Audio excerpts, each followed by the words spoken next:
चलिए बच्चों बात करते हैं class 12th chapter number 8 question number 8.1 का 4। क्वेश्चन नंबर 4 में लिखा हुआ है find the area of the reason bounded by the ellipse. एक एलिप्स बना हुआ है और इस एलिप्स के द्वारा घेरा गया एरिया आपको फाइंड करना है। अब एलिप्स बनाते वक्त हम एक बात पे गौर करेंगे। ये मैंने एक्सिस बनाया बच्चों, एक्स एक्सिस के नीचे बड़ी यूनिट है, इसका मतलब ये जो एलिप्स है ना, ये जो एलिप्स है ये एक्स एक्सिस पे ज़्यादा ब्रॉड है, वाई एक्सिस पे कम ब्रॉड है। तो हमने एक्स एक्सिस पे ज़्यादा ब्रॉड बना दिया है और वाई एक्सिस पे हम इसको कम ब्रॉड बना रहे हैं। ठीक है जी।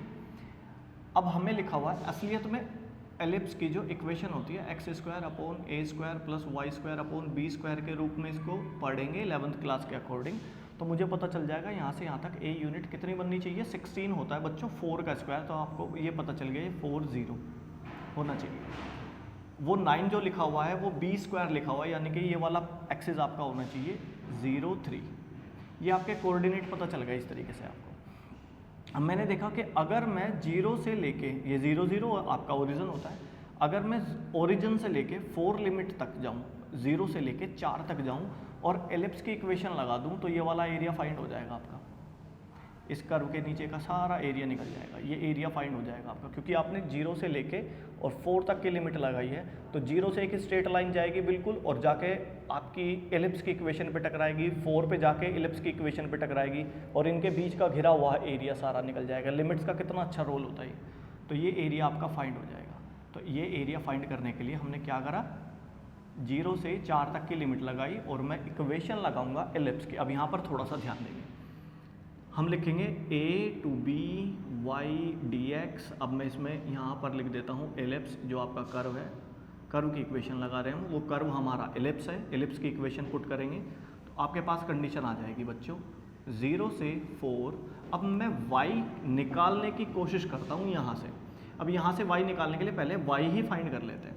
तो मैंने लिखा y square by 9 equals to 1 minus x square by 16, जो एलसीएम लेके बन जाएगा 16 माइनस एक्स स्क्वायर बाई 16। अभी सारे के अपोन में लिखा गया ना, ठीक है जी।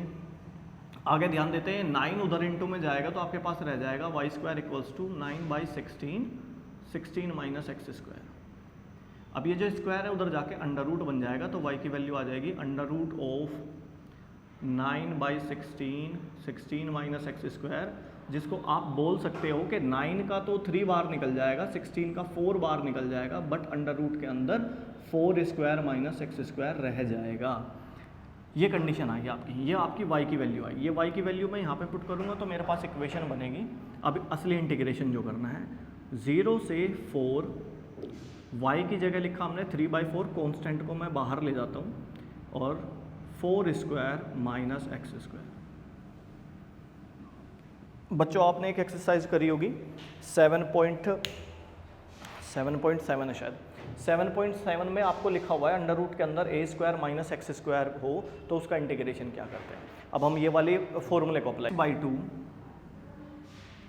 अंडर रूट के अंदर a square minus x square ऐसे ही plus a square by 2 sine inverse x by a plus c. अब मैं यहाँ पे सी तो लगाऊंगा नहीं क्योंकि हमारे पास डेफिनेट इंटीग्रेशन है। अब मैं इसमें वैल्यू पुट कर देता हूँ।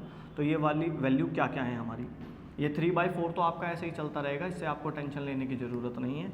आप अंदर लिखोगे x/2 अंडर रूट के अंदर a square minus x square बोले तो 16 माइनस एक्स स्क्वायर ही रहेगा plus a square by 2, A square की वैल्यू 16 है, 16/2 sine inverse x by A, x आपका 4 है, 4 एक्स आपका x है, x बाई ए की वैल्यू आपके पास 4 है। और यहाँ पर हम जो आपके पास लिमिट है 0 to 4, आप लिमिट पहुँच गए। तो चलिए अब वैल्यू पुट कर देते हैं इसमें। वैल्यू पुट करेंगे तो आपके पास कैलकुलेशन क्या क्या आएगी, 3/4 ऐसे ही। अब देखो x की बजाय आपको 4 रखना है, 4/2, तो 4/2 करोगे तो 2 रह जाएगा, ठीक है जी। अंडर रूट में 16 माइनस x की जगह आप 4 रखोगे तो 4 का स्क्वायर 16 ही आएगा। ये कमाल की बात हो गई कि ये तो 0 बन जाएगा। फिर प्लस 16/2 बोले तो 8 साइन इनवर्स x की बजाय मैं क्या लिखूँगा 4, 4/4 1 होता है। अब इसमें से घटा देंगे हम, क्या घटाएंगे बच्चों, अब 0 वैल्यू पुट करके। अब यहाँ पे मैं 0 वैल्यू पुट करके घटाऊँगा तो x की जगह 0/2 और फिर अंडर रूट 16 माइनस 0 का स्क्वायर, 16 माइनस 0 का स्क्वायर प्लस 16/2 8 होता है, साइन इनवर्स 0/2। ये कैलकुलेशन देखनी है अब हमें, ठीक है जी। और आगे बढ़ाते हैं इस कैलकुलेशन को। 3/4, ये पूरा 0, ये बस 8 साइन इनवर्स 1 बचा, ध्यान से देखते रहिए, माइनस ये पूरा 0 और ये साइन इनवर्स 0 बचेगा, ये 8 sine inverse 0 minus 8 sine inverse 0। आप चाहो तो 8 कॉमन लेने के बाद ना इस 4 को कैंसिल कर सकते हैं। तो साइन इनवर्स 1 किसकी वैल्यू होती है बच्चों? साइन इनवर्स 1, साइन में 190 की वैल्यू होती है। अब ये थोड़ा सा हमें स्पेस की ज़रूरत पड़ेगी, मैं थोड़ा सा रफ कर देता हूँ।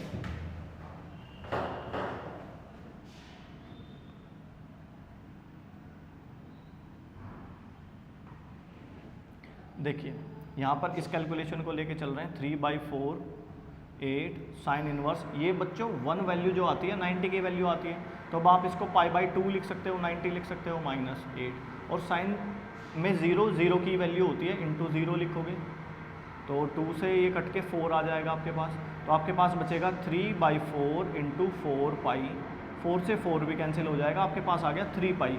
आपके पास कैलकुलेशन आई 3π। पर ध्यान से देखिए ये इस एरिया का, इन्होंने फर्स्ट क्वाड्रेंट नहीं बोला ना, आपके पास जो एरिया आया तो वो तो ये आया। पूरे इलिप्स का एरिया कितना होगा? जितना भी ये एरिया है उसको 4 से मल्टीप्लाई कर देंगे या 4 से मल्टीप्लाई कर देंगे तो टोटल एरिया निकल जाएगा, ये सब कुछ निकल जाएगा आपका। तो इसको बोलेंगे आप 12π स्क्वायर यूनिट। ये आपका answer, this is your answer.